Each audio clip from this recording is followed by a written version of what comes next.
Hey guys, John Paulamy here, Actionable Intelligence. Today is Saturday, October 2nd, and this is the weekly market update. As you can see, I've added a little box down here. You can see me now. I actually have my new logo that I had made for Actionable Intelligence Alert. Somebody told me that it's better to connect a face to the videos, so we'll see how that goes. So for the disclaimer, anything that you see or hear on this video or that you hear on the podcast is not to be taken as investment advice. I am not a financial advisor. I am not your personal accountant. I'm just a guy on the internet. Please take all of this under consideration and do your own due diligence. It's your money. It's your responsibility. Okay, so first thing I wanted to talk about was the Actionable Intelligence Alert newsletter performance. I've put up the first 3 quarters. Kind of got cut off there on the left, but the numbers, the percentages on in the middle, if you will, are the returns for the AIA Actionable Intelligence Alert newsletter, and the returns on the right, the percentages, are the S&P 500. So that's just the benchmark I'm using because it's a standard, stock market benchmark.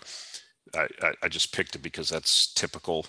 But you can see that in Q3, which just finished at the end of September, we were up 17.04%, and the S&P 500 was down 0.29%, or 0.29%, less than a quarter percent. Overall, for the year, we are up about 52%, and the S&P is up about 14.5%. And so this is a reflection of, I want to spend a little time on this because some people are curious about the newsletter. They want to know what's going on. Some people are subscribers. I feel like these are pretty good returns. Actually, we were up quite a bit more than this, but near the end of the quarter, the energy stocks kind of pulled back. Uranium pulled back, which is going to do so, as we've talked about. And so we finished still up 17%. So we're doing pretty good this year. And I've already seen in the last couple of days, we've seen a lot of strengthening in a lot of the junior oil stocks. Now the oil part of the portfolio is starting to come alive. I'm adding another very highly speculative oil name to the portfolio this month in the October issue, which will be coming out this weekend, or probably tomorrow or Monday.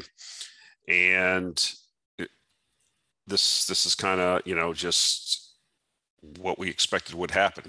We are in the sweet spot of the commodity bull market. It's beginning. We've talked about it. We're starting to reap the rewards. I would say there's been a few, I wouldn't say disappointments, but laggards in the portfolio, and I'll just point them out. I'm not going to give you the names, but I will talk about the industries.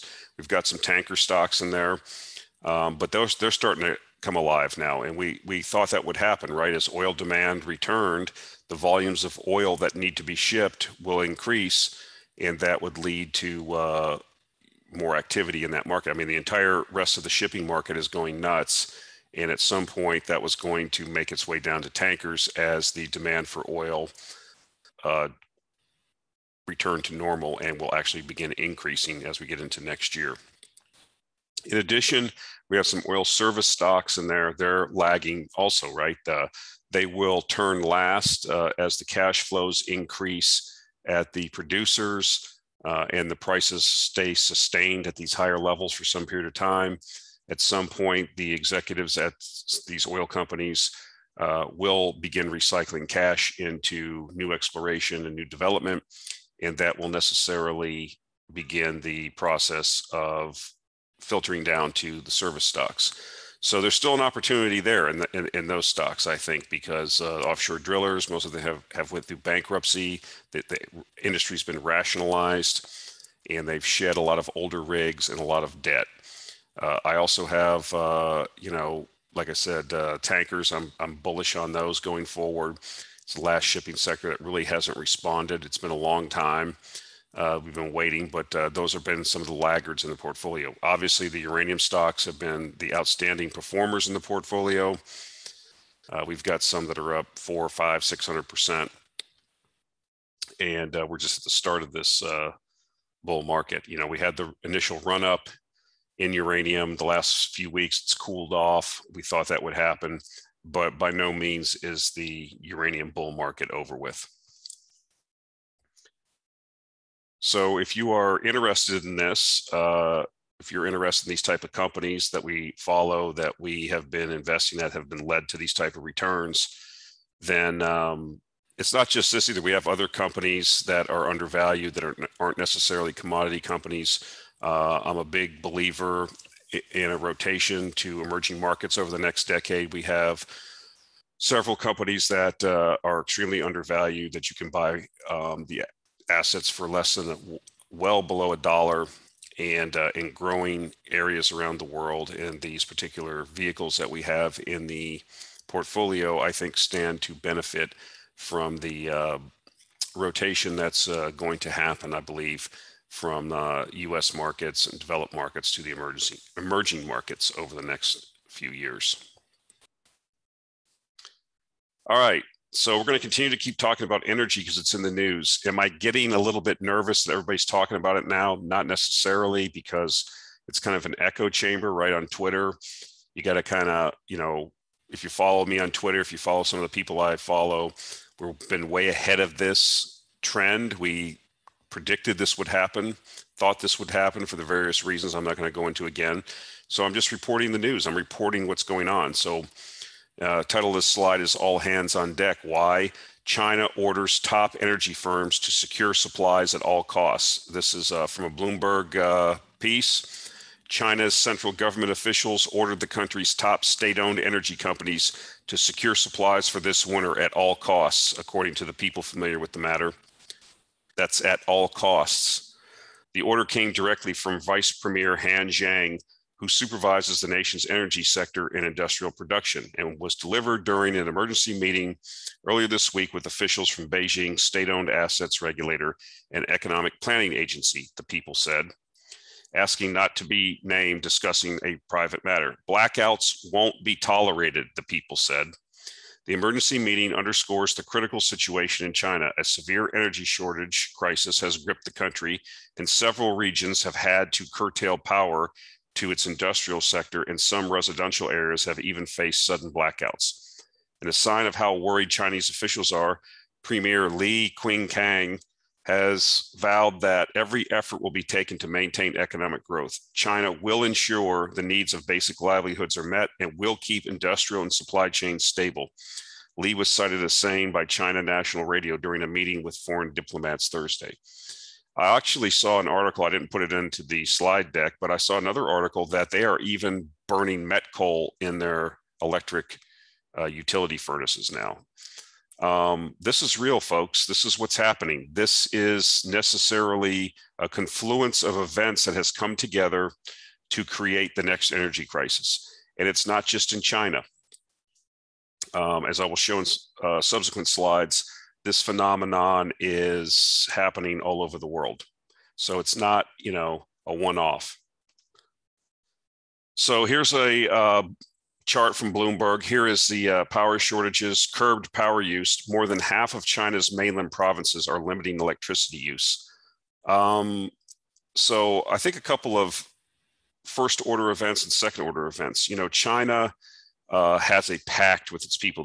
The Communist Party of China has this pact that they've made with the people.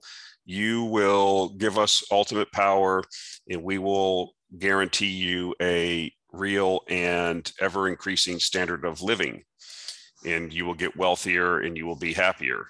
And so the Chinese government, Communist Party, has this bargain they've made with the people they have to maintain.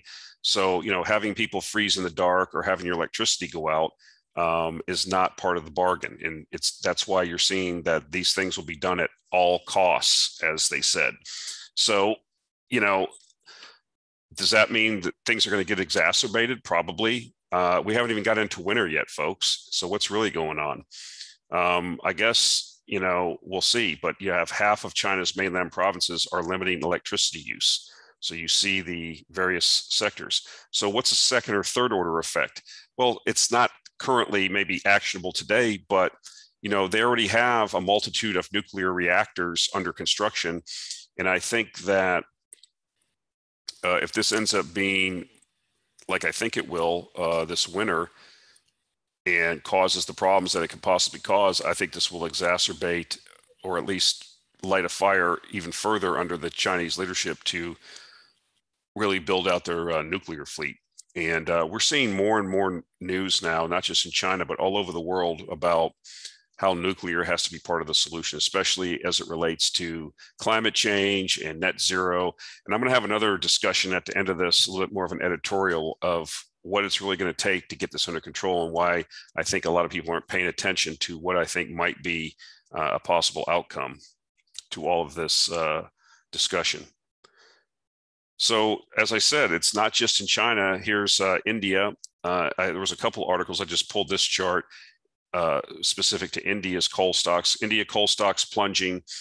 Coal stockpiles at power plants are the lowest in nearly 4 years in India. So you have Chinese issues in China. Now you have evidently issues in India. And this is as economies are coming back and increasing from the coronavirus shutdowns, right? And so, and like I said, we haven't even got into the winter yet. And, this, I think, the spikes that we're seeing record highs in coal prices, record highs in electricity prices in Europe. These aren't just, these spikes are continuing. They didn't just roll off after 1 week. And, it's something to watch. I mean, a lot of our companies are performing very well. I mean, if you're, like I said before, if you have an operating coal mine that can supply coal, you're in the cuckoo bird seat. You are able to sell to the highest bidder. It's like I said, here we are in Germany now. German power plants, it should be plant, not plants, shuts down due to lack of coal. German coal-fired power plant forced to shut down this week after it ran out of coal earlier this week. Quote, "We are short of hard coal," unquote. A spokesman for utility, I don't know what the my German readers or listeners can tell me if this is accurate or not, but this is what we're seeing, right? A German power plant just ran out of coal in latest energy shock.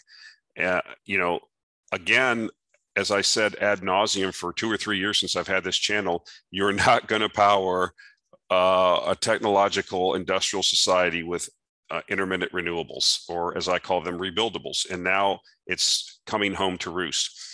What I thought was funny is I was watching one of the MPs in Austria, because I think in Austria they passed legislation that regardless, they are not going to go nuclear. They are refusing to do it. They will not do it in the face of what they're seeing. So I think what's going to happen if these prices go where I think they might go, if some of the political, people will not stand for these energy prices doubling and tripling and affecting their lives and affecting industry, affecting their jobs.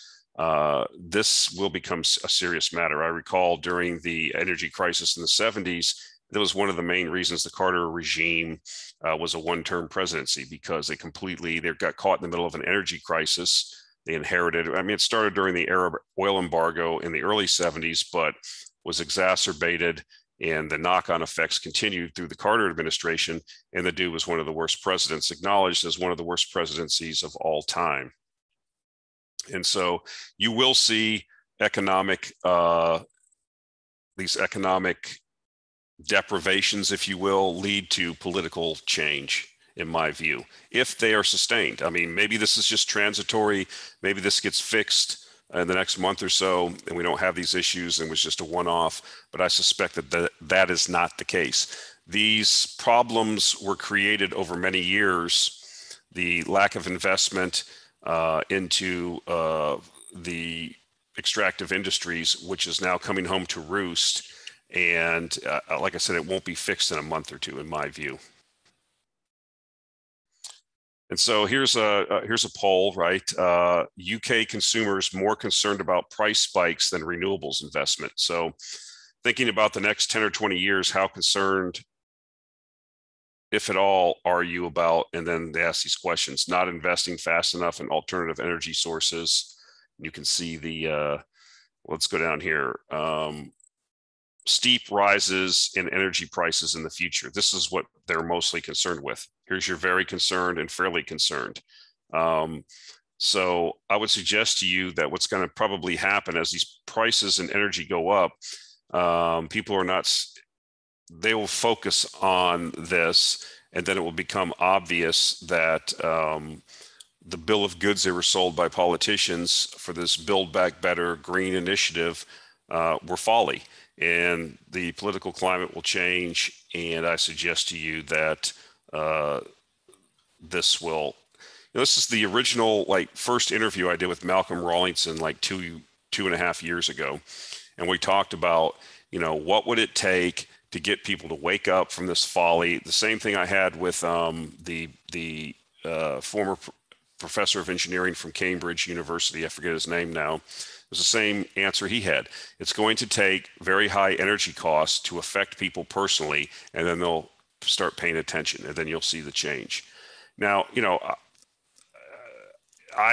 if I could wave my hands and make everything, no externalities, we could have all the power we wanted all the time at the snap of a finger with no external costs, no pollution, then I would do that. But that's not reality. And I would suggest to you that, like I will talk about the last slide during the editorial phase of this presentation, we're trying to pursue things that are diametrically opposed, and that is having a modern lifestyle for energy intensive lifestyle for 7 billion people on a planet that doesn't have necessarily possibly have the resources to allow for it. So our man, Eric Nuttall, I'll put a link to these articles. There's a couple articles that I'll be linking to this week. This is one of them. Eric Nuttall, 9 Point Partners, Energy Fund in Canada, what I call during the depths of the energy depression was the last of the Mohicans, didn't close his shop, talked about the deficiency in investment, that oil would come back, that we would have an oil shock, and now it's coming to pass. I will give a link to the article, one of my favorite analysts to listen to. So what does it say? What does he say in the article? Here's some excerpts. Stuck in an apathetic coma resulting from too many years of poor stock price performance, energy ignorance, and environmental, social, and governance pressure, generalist investors continue to ignore the generational opportunity right before their eyes. He's talking about in oil stocks. What will it take for generalists to come back to a sector widely abandoned as the sector gears up for a re-rating in valuations closer to historical levels that likely could result in well over 100% upside for energy stocks? And I would suggest in certain stocks it'll be much more than that. At $70 a barrel oil of a basket of 24 energy stocks that I model, the average company could pay a 17% dividend using only 50% of its free cash flow while allowing for further meaningful deleveraging. Even crazier, the average company using the current oil price could effectively privatize and become debt-free with just 4.9 years of free cash flow, plus offer plenty of upside given that zero value is being ascribed to its long-term assets due to, quote, stranded asset risk, unquote. Isn't that a massive opportunity? Well, yes, it is. I mean, but the problem is that the cash flows won't last. We will have an oil spike, price spike, and then we will either have demand destruction, an economic crisis caused by high energy prices, or a combination of all three of these, and increased exploration and development. And this is cyclical, right? These things are cyclical. So it's not like, somebody wrote in the comments the other day, they listed all the reasons why you shouldn't buy oil stocks over 10 or 15 years. We don't hold these things for 10 or 15 years. They're burning matches. Okay. We're going to ride this cash flow wave that's increasing. And we're looking at anywhere from 12 to 18 months. And this thing's going to be over, right? Or maybe less. I don't know. We'll be looking, when oil's 100, 120, if it gets to 140, who knows? Some people are talking all-time highs, inflation adjusted, that put you close to $200 a barrel. If something like that happens, you don't buy and hold these things and think linearly. Demand destruction will happen at $10 a gallon gasoline, right? Alternatives will come around. There'll be more capital pouring in to develop new resources. high prices will fix the high prices. So this is a limited opportunity. You have to take advantage, and there's still time. These things are still marked down. The valuations are still compelling for many of these companies. And, this is what he's saying here is an exercise in, in estimating, if this happened, this would happen. But we know that cash flows are not going to stay, for 5 years like that. But the deleveraging's happening. The buybacks are happening. The dividend increases are happening. The share prices are now breaking out. I have several stocks that I have in the portfolio or that I follow outside the portfolio that are energy stocks, and they are responding. And the one thing that I really do want to emphasize that he says here, we don't need the oil price really to go higher. At the current oil price, these companies are throwing off cash like you wouldn't believe, okay? And I think that people are starting to come around to that realization. They're understanding that, the generalist investor, if you will. You're underperforming. I just showed you the results for the newsletter. And we have several, we probably got about 25% of the stocks that are not performing yet, okay? They're just not in their part of the cycle. But yet we're still killing the S&P. So if I'm a fund manager and I'm an S&P, I'm buying all the big main companies that are in the S&P 500, I'm underperforming energy drastically. I mean, we're up 17% for the quarter. At one point, with 2 weeks left in the quarter, we were up 35% in the quarter. And the S&P is at basically at zero return or slight loss. You're not going to be sticking around as a fund manager. You're going to be buying energy stocks this quarter. You want to play catch up. And so the money will come back. And we're coming from such a lower base because of as he says here in the article, the energy ignorance, environmental, social, and governance pressures. Generalist investors have ignored the opportunity right before their eyes. Well, that is going to change, in my view, this quarter and probably the first quarter of 2022. So you haven't missed the boat on these stocks. We've had some tremendous performers. I mean, natural gas, we've talked about this as part of the public portfolio, and aping on to Josh Young's, recommendation on Sandridge. We've done well there, as many have that follow him on Twitter. Athabasca Oil, I put that out as a free pick. That's went from about, I think I talked about it when it was under 20 cents. It's closing in on $1 a share. So that's a 4 or 5 bagger. So that's what's out there. And those things are still undervalued based on the potential cash flows that are coming down the pipe. I think when you see the earnings come out from the third quarter as we go further into the fourth quarter and analysts start modeling the cash flows, then I think that you're going to see an upgrade in the energy sector. It'll probably be slow at first. It'll probably still be, well, this is a temporary phenomenon, whatever, but that cash is going to go in there. And we've already seen money managers that have been interviewed saying that they are moving back into the sector. They have no choice, or they'll be out of a job. It's that simple. You can't just keep going for quarter after quarter and underperforming because you're not in the top performing sector in the S&P. It's just not going to work. So Japan had a recent election, and the ruling party, which is the Liberal Democratic Party, they're going to select a new prime minister, this Kishida guy. And what I wanted to point out here is that he has a priority of restarting existing nuclear reactors as his immediate priority. Why? Because, as we've talked about before, Japan is a landlocked country. It virtually has zero resources, especially energy. They import all of their energy. And so when they shut their nuclear industry down after Fukushima, and went through this big, long recertification process and slowly have started reactors up.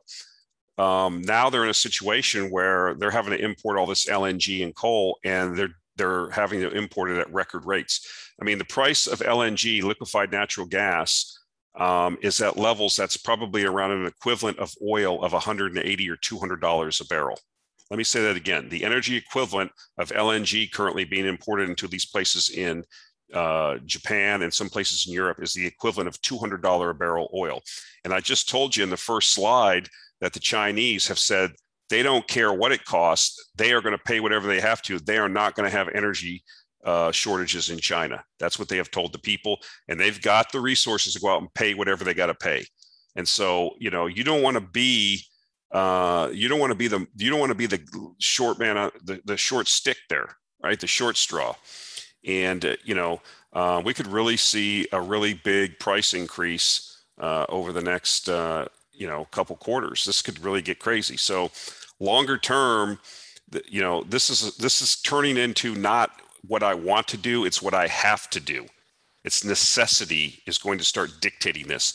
And if people that are in power in Europe and Germany or these other places, I think that the people's tolerance for just saying no to nuclear in the face of deindustrialization and higher costs, and possibly even, you're going to see the stories, it's possible, if there are energy shortages this winter and people die, that gets played up in the media, and as it should. And then the calls will be there. People slowly over time I believe, will change their view. And as I've said before, if you are a serious proponent of climate change, if you believe that CO2 is the major cause of climate change, and then you're on top of that anti-nuclear, then you're not a serious person. You really need to reconsider your thought process or your critical thinking skills. I don't see how you can do that. I don't know how you can reconcile that. Unless, and like I said, I'll get into that in the last slide, unless you have another view, which many people do, and that is we need to change the way we live. So this is the great rotation, if you will. This is what we saw before. This is starting to happen. What is this? This is stocks versus commodities. This is the S&P 500 versus the CRB. And what are we seeing? We're seeing, when the S&P is outperforming commodities, this is what you see. And you've seen that the S&P has outperformed commodities over the last 3-4 years. But look what's happening. Commodities are starting to outperform. And look at this breakdown here, okay? Look at this where the S&P is drastically underperforming commodities. This is what we said would happen. Now we're going to see, I think, it's going to take a while, right? It takes a while for the mindset. It takes a while for the underperformance to settle in and for a mindset change. But we are starting to see, even with this chart now. This is a breakdown through something that held before, support that held. This is breaking down now, and this means commodities are outperforming stocks. And this is what we said would happen. This is what we thought would happen, and now it's starting to happen. And so these kind of moves are not like one-offs. These aren't things that just play out in a month or two. These are typically long duration events that take place over long periods of time, i.e. years. Why? Because the investment cycle, the ability to bring new capacity online in extractive industries is not something you can code up over the weekend with a couple of guys in India. It takes years to bring on. You got to go out and find the people that are not working in the industry anymore. You have to get permits. We've went over this before. It takes a long time. Now, it will have, if sufficient capital comes in, I guarantee you it will happen, but it will not happen in a month or two. So this, in my mind, is a very positive trend that has broken out, if you will.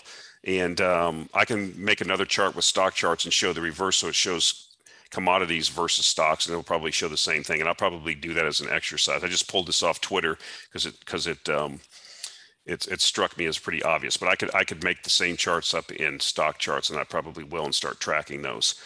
But this is phenomenal for us, guys. This is a long-term trend change if it holds, and if it does, and I suspect it will. This is why I have been saying that being positioned in the resource market could be, generational type wealth. We've talked about uranium adding 1 or 2 zeros to your net worth possibility. That's happening now. We're seeing, the unexpected rally in gas is, I think touched $6 an MCF in the US again. They still trade at $5.50 something, $5.60 an MCF. This is unheard of in recent history for this time of the year, which is considered the shoulder season. As the time between the cooling season in the summer and the heating season in the winter. So You know, a lot of that gas is going to start finding, you have record LNG exports going into these world markets where any gas cargo is being bid up. And I mean, we're just seeing, this is really kind of fun for me. This is kind of what I've been waiting for. And a lot of this news has just been, you know, watching what's happening, starting to gel, has been very exciting. Now, I will tell you another thing. This is like a giant meteor. Maybe I should make a meme. Maybe I'll put that as the thing here. You know, Earth, you know, showing this asteroid hurtling towards Earth, with the Earth being, you know, the world's economies and stock markets, and then this energy crisis hurtling towards it. It's just going to explode, this thing. You know, people have asked what would be the catalyst for a downturn in the markets, in the stock markets and equity markets, overvalued equity markets. You know, the Federal Reserve typically, in prior times, you know, after they overstimulated the market and inflation got going, they would just raise rates, you know, and then that would curtail economic activity, that would make inflation go down, and obviously you would typically have a bear market during that time. But they don't have that option now to raise rates. So I'm suggesting to you that energy costs will be the regulator, will be the governor on the engine, if you will. And I think that as energy prices get out of control, they will act as a retardant to these very high stock markets. And this is a perfect example we're starting to see right now, if this does in fact hold. This could be something else. So I want to talk about gold stocks. This is a really busy chart, but I saw this on Twitter. It really struck me. What you're looking at up here is basically, these are the percentage of gold stocks that are trading above their 200-day moving average. You know, the 200-day moving average is kind of, in technical analysis terms, if you're trading below that, that's usually not a good sign. That means you're probably in a decline. The stocks are very weak. They're out of favor. This type of situation. And we have seen this happen before in the circled purple areas in the past, in the last couple of years. And when we have seen that, we've seen a route. This is the GDX. It's the ETF for your very larger type gold stocks. And when we have seen situations where gold stocks have got down to basically zero, that means no gold stocks trading above their 200-day moving average. That means they're all in downtrends. They're all, you know, being puked out. This has usually been a blowout in negative sentiment. It's been a buying opportunity. That's been another laggard in the portfolio. We've got a couple gold stocks there. They're not doing well, but you know, this is the dichotomy you see in the gold market, right? In a lot of the gold stocks, you have record cash flows coming out of these gold companies. You have gold trading 1,700, 1,750, 1,770, somewhere in that range, between 1,700 and 1,765, 70, something like that. And you know, the all-in sustaining cost for many of these mines is $1,000 or $1,100 an ounce. They have tremendous margins right now, and they've just been spewing out cash. There's been a lot of, shall we say, we haven't seen a lot of mistakes like they've made in the past, which is going out and spending a lot of money. What they're doing is they are, you know, taking care of shareholders, and their cash flows are exploding. And yet that's not being recognized by the market either. And I would suggest to you that at some point it will be. And this is one part of the resource market that no one's talking about. Excuse me.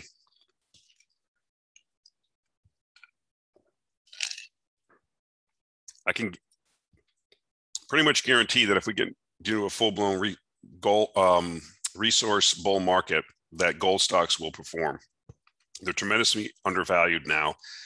And like I said, I am a person that likes to do pattern recognition. And when I see this type of sediment blown out, I mean, this is basically zero stocks trading above their 200-day moving average, zero gold stocks.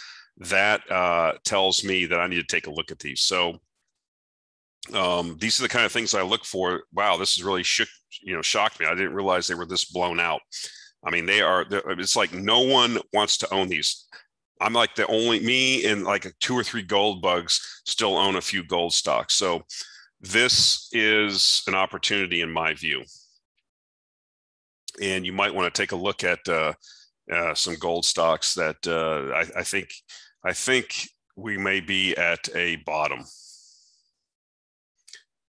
So this is an article that was in the Guardian, and this, I don't agree with the sentiment of this article. I don't agree with the conclusions in the article, but I get it. And I think this shouldn't be dismissed outright, because I think this is where a lot of governments will be heading if we get into this energy crisis. What am I talking about? There's no such thing as green growth. And I will put in a link to the article. And this is kind of like the headline. It is simply not possible to carry on at the current level of economic activity without destroying the environment. This is very important, because I think this may be one of the things that policymakers are going to be pushing for. That this is the next step in the control apparatus of the government. And I don't want to get too much into conspiracy. I'm not a conspiracy theorist, but this was a major editorial in the Guardian, and there are a lot of people that believe this. 7 billion people on the earth, and most of them do not enjoy the standard of living that you enjoy in a lot of these Western countries. They want to enjoy it. It's going to be difficult for their energy usage to increase to ours. We can't have, I don't see how I did an exercise one time where I took the amount of people in China and India, and I've kind of assumed the per capita oil consumption that you currently see like in South Korea or Japan. I mean, I'm not going to use the US, because the US is a car intensive culture. We do a lot of driving here. People commute. That's not necessarily what you see in a lot of European countries or a lot of Asian countries. Things are not structured that way, where you have, all these people living in suburbs and driving in these SUVs to their work in the downtown. A lot of people take mass transit and trains. And I mean, where I see in Russia and Ukraine, a lot of people don't even own cars because you don't need to. You can get around sufficiently easily with other mass transit. And so to think that, long story short, I did the exercise, if I remember correctly. I thought, if just the populations of India and China were to go to the per capita oil consumption of like South Korea, I mean, you would have to take oil production up to something like 180 million barrels a day. I just don't see how that can be done. And so I think that if we do get an energy crisis, obviously there will be calls. A lot of time the politicians will have had a great responsibility of causing a lot of the energy crisis, which they won't accept, by the way. They'll blame speculators, they'll blame greedy oil companies, but I think they may also use it as an opportunity for control. And they may say, we cannot continue to live like this. We cannot live our current lifestyle because it's indicated by these high energy prices. And I think you're starting to see some of that discussion happen. So what else does the article say? Everywhere, governments seek to ramp up the economic load, talking of, quote, unleashing our potential, unquote, and, quote, supercharging our economy, unquote. Boris Johnson insists that a global recovery from the pandemic must be rooted in green growth. But there is no such thing as green growth. Growth is wiping the green from the earth. We have no hope of emerging from this full spectrum crisis unless we dramatically reduce economic activity. Aha! So the pointy shoes are going to reduce economic activity because we can't supply the energy, we can't supply the resources. We're destroying the earth. Remember this. Now, I don't believe this, and I don't believe that's accurate, but this is what a lot of people believe, and it's always people that want to control you that say things like this. Here's what else they say. Wealth must be distributed. A constrained world cannot afford the rich, but it must also be reduced. Sustaining our life support systems means doing less of almost everything. So this is what I suggested probably they were heading. The enlightened, the pointy shoes, the masters of the universe. Of course, they will exempt themselves. If you look at for example, recent emissions targets and rules that are coming out, if you want to fly on a commercial aircraft and go on vacation to south of Spain or Cyprus or Greece or something, they're going to put all these taxes on your airfare. But if you want to fly, if you have the means to fly in a private jet, you'll be exempted. You see how that works? You see how that works? Rules for thee, but not for me. So I'll put a link to this article. I think you should read it because I think this is going to be the next thing that they're going to try, if you will. Okay, guys, I think that's it for this week. That's it for this week. That's the last slide. Appreciate the listening public, appreciating the audience. It continues to grow. It's exploding. The channel is really taking off now. I think we may have reached a critical mass, like in a chain reaction in a nuclear reactor. I hope we're putting out good content. We've been getting a lot of good comments in the comment section. I've been getting a lot of good emails. Remember, though, that we're dealing with speculative entities here. So we're looking good now, but if you are a long-time listener, you know that we were starving for a while when the channel first started because these type of companies were out of favor. So understand this isn't a one-way street. Okay, guys, that's it for this week. We'll talk to you next week. Thank you.